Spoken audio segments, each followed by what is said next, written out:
Começa agora, programa Painel Livre, com Marconi Viana.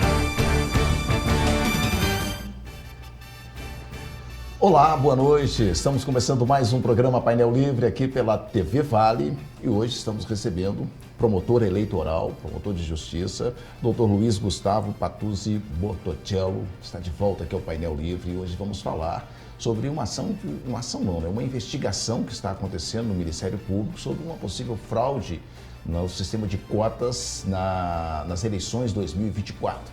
E vamos falar um pouquinho também da ação civil pública envolvendo a Prefeitura Municipal, o Hospital de Diamantina, a situação da saúde em Diamantina. Quero agradecer a você que nos acompanha. Estamos ao vivo no nosso site, tvvalinet.com.br, transmitindo no canal 7 analógico, canal 34 digital e o programa já disponível na plataforma do YouTube. Doutor Luiz Gustavo, que prazer em recebê-lo, prazer em revê-lo. Seja bem-vindo de volta. Boa noite. Boa noite, muito obrigado, Marconi. De fato, tinha um tempo que eu não visitava o senhor. Olha, é um prazer, o prazer é todo nosso, né? A vida é tão corrida e a gente acaba não se encontrando. Mas pela primeira vez, pelo menos em meio século aqui, não tivemos uma mulher eleita em Diamantina, na Câmara dos Vereadores, né? E há denúncias de fraudes no sistema de cota de gênero. E eu gostaria que o senhor explicasse para a gente o que pode ter acontecido, que investigação é essa, em que pé que está isso? Bom, em primeiro lugar é importante contextualizar, né, o telespectador. A lei exige que se respeite 30% dos cargos de eleições proporcionais para um dos sexos, um dos gêneros. Ou seja, eu tenho que ter pelo menos 30% dos candidatos homens ou 30% dos candidatos mulheres. Por que isso? Para superar esse machismo que permeia a sociedade brasileira, onde a mulher tem extrema dificuldade em acessar um cargo eletivo. Avalie, Marconi. A sociedade brasileira, infelizmente, tem alguns pilares em ser uma sociedade rigidamente estratificada, patriarcal, racista. E daí decorre esse machismo que impede a mulher de ocupar o seu espaço, o espaço que lhe é devido. Então, essa norma eleitoral visa justamente garantir um mínimo de participação da mulher no processo político e um lugar, um espaço para a mulher nos cargos públicos eletivos. Bom, eu queria saber, como é uma investigação, né, ela corre em sigilo, claro, senão já estaria público. O senhor já tem consciência formada sobre isso? Tem elementos já substanciais? Quando que termina essa investigação? Pois bem, eu determinei essa abertura dessa investigação, chama Procedimento Preparatório Eleitoral de Ofício. Essa investigação, ela acontece em todos os municípios da 101ª Zona Eleitoral. O que eu falar para Diamantina vale para os demais, vale para Monjolos, Gouveia, Couto, Rio Preto. Todos estão sendo investigados. A investigação de Diamantina é mais avançada, porque o cumprimento dos atos é mais rápido aqui na cidade do que nos municípios mais distantes. A investigação em Diamantina, ela vai acabar, no máximo, na próxima terça-feira. Se a coleta de provas caminhar no sentido que vem caminhando, na próxima semana eu já vou ajuizar as ações eleitorais pertinentes. Então, a investigação foi instaurada de ofício, está em curso, uma análise documental, que é a principal análise, já foi feita, faltam a tomada de alguns depoimentos e depois o procedimento será arquivado se não houver provas, ou eu ajuizarei as ações eleitorais pertinentes. Acredito que mais de uma será ajuizada. senhor pretende encerrar as investigações na semana que vem. Exato. Bom, estava acompanhando uma ação já proposta lá em Capelinha pelo Ministério Público e ele alega lá que o prazo seria o prazo da diplomação. E a diplomação acontece nessa sexta-feira. Não seria decadencial isso? Veja, não existe só um tipo de ação eleitoral, existe mais de um tipo de ação eleitoral. Um dos efeitos, se comprovada a fraude à cota de gênero, um dos efeitos da condenação é inclusive a cassação do diploma dos candidatos. O que revela, portanto, que é possível ajuizar essa ação. É mesmo, porque o próprio promotor já disse que não há estabelecido na lei o prazo decadencial. Né? Mas ele só pegou uma decisão para justificar a tempestividade. Né? Exatamente. Mas vamos lá. O que acontece, né, se isso ficar concretizado e se for julgado procedente o pedido? O que acontece? Muda toda o quadro dos vereadores eleitos? Todo, eu não digo mais. Muda bastante, né? Bom, primeiro é importante a gente falar para o telespectador o que é uma candidatura fictícia. O que eu vou punir? Qual a conduta que deve ser punida? Como que a lei trata esse tema? O TSE, este ano, ele aprova uma súmula, a súmula 73, que ela coloca alguns elementos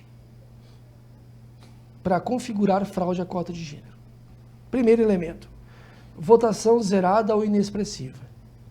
Aqui em Diamantina, eu investigo todos os candidatos a vereador com votação igual ou inferior a 15.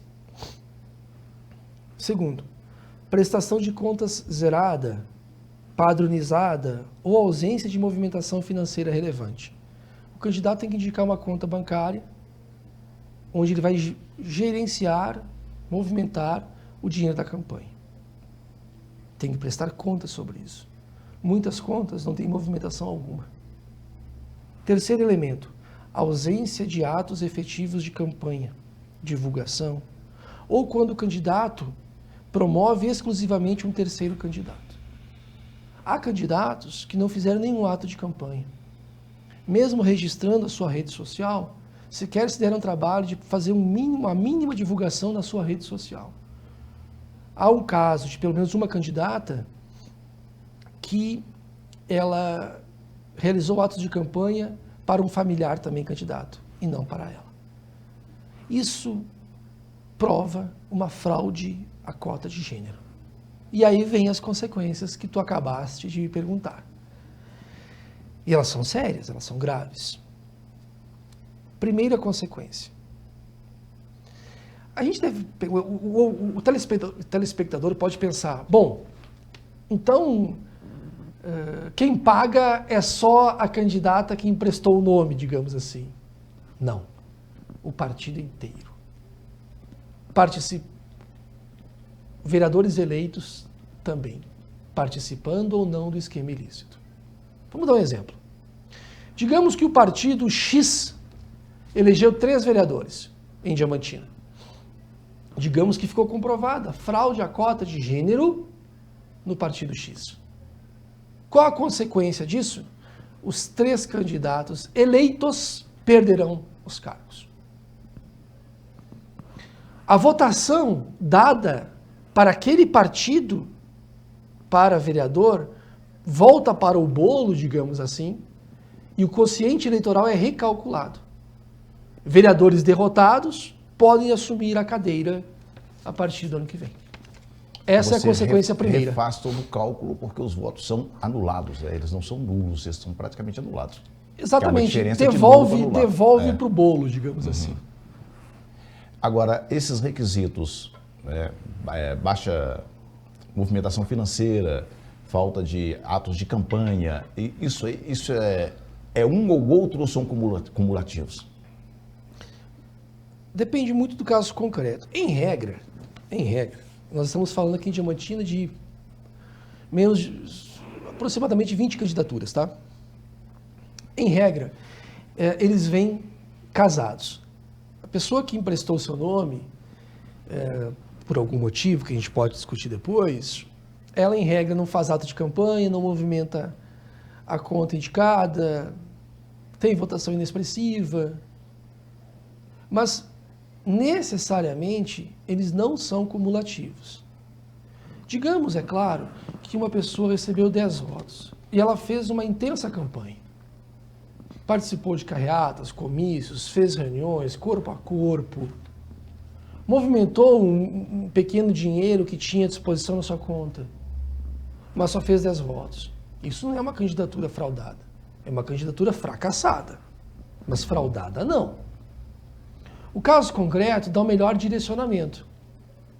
A gente não pode avaliar só a votação, mas esses outros requisitos também. Claro que o caso concreto, repito, dará o direcionamento. Em regra, eles vêm somados. Como se consegue provar tudo isso? Não fica difícil? Por exemplo, alguém que recebeu dinheiro para poder candidatar, para poder aumentar a possibilidade de colocar homens, porque a cada X mulheres você pode colocar X homens, né? Exato. Assim, não é necessário ter nenhuma vantagem para configurar a fraude à cota de gênero. Não é necessário. A lei não exige que haja uma vantagem. A gente sabe que na prática ela existe. Em regra, 3 são os tipos de vantagens que partidos fraudadores oferecem a candidatas que querem fraudar a cota de gênero. Primeira vantagem, às vezes a candidata ela é amiga próxima, parente de um outro candidato com chances de vitória. Então ela empresta o nome para viabilizar a chapa daquele partido. Há um segundo elemento, que é o financeiro. A pessoa recebe dinheiro para emprestar o seu nome. O terceiro, geralmente aplicado a servidores públicos, o servidor público tem direito a um afastamento pré-eleição para atos de campanha.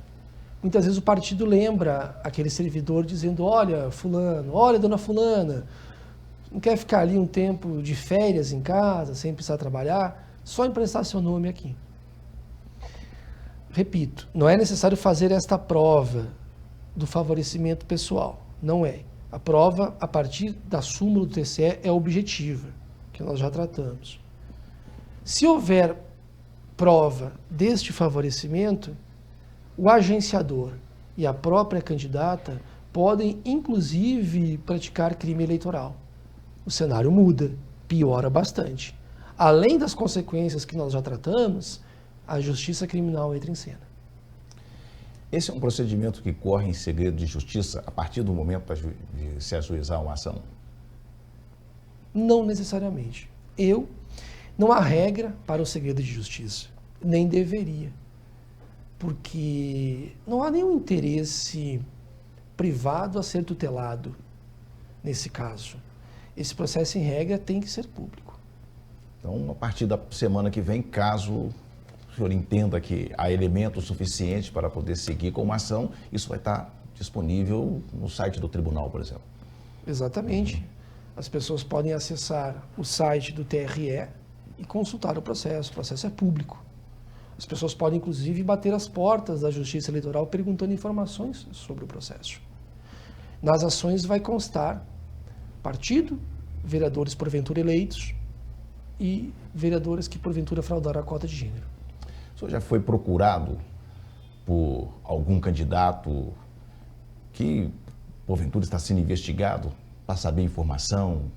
Porque a gente que está nos bastidores, a gente sabe como isso mexeu com o meio político, né? Ou o pessoal ainda está receoso de te procurar? Eu já determinei a notificação de todos os candidatos investigados. O último ato de investigação será a oitiva deles. Sugestão que eu dou: fale a verdade. A luz do sol no direito é o melhor desinfetante. Por quê? A consequência para o candidato que emprestou o seu nome, ela respingará em todo o partido e nos candidatos porventura eleitos. E isso é um ganho da lei eleitoral. Porque senão, essa lei não teria sanção alguma. O senhor concorda comigo? O partido pratica a fraude à cota de gênero elege quem queria eleger e tudo fica como está. Agora não, a sanção é pesada para aquele partido. O problema da candidata que fraudou a cota de gênero tentar encobrir esta prática ou mentir para a justiça é acabar respondendo a um processo criminal. Aí o prejuízo começa a ficar maior para esta pessoa. E há uma possibilidade de ter a famosa delação premiada? Porque a pessoa não tem vantagem nenhuma, ela já perdeu as eleições, ela não participa de mais nada, ela foi usada para poder participar daquilo ali. Se houve vantagem, ela já aconteceu, você concorda? Então não haverá quer dizer, pode haver uma nova vantagem de uma promessa, talvez, para ela mentir, né? Pode, claro. Sim, não há nenhuma questão. A lei de colaboração premiada, ela tem requisitos, né? A delação premiada ficou famosa na Lava Jato. Exatamente. Né? E vamos deixar claro que a forma como eles usavam a colaboração premiada, que é um instituto importantíssimo, é um dos principais institutos de combate à criminalidade organizada. É uma lei que ela existe em diversos países desenvolvidos no mundo. A forma como a Lava Jato usou a lei é uma forma, no mínimo, antiética. Que fique claro. Bom, há possibilidade da colaboração premiada? Claro que sim. Mas a pessoa não basta trazer fatos. Há que também trazer elementos de prova. Senão fica o dito pelo não dito. Olha, a gente vai continuar conversando com o Dr. Luiz Gustavo. A gente vai fazer um rápido intervalo, voltamos em instantes.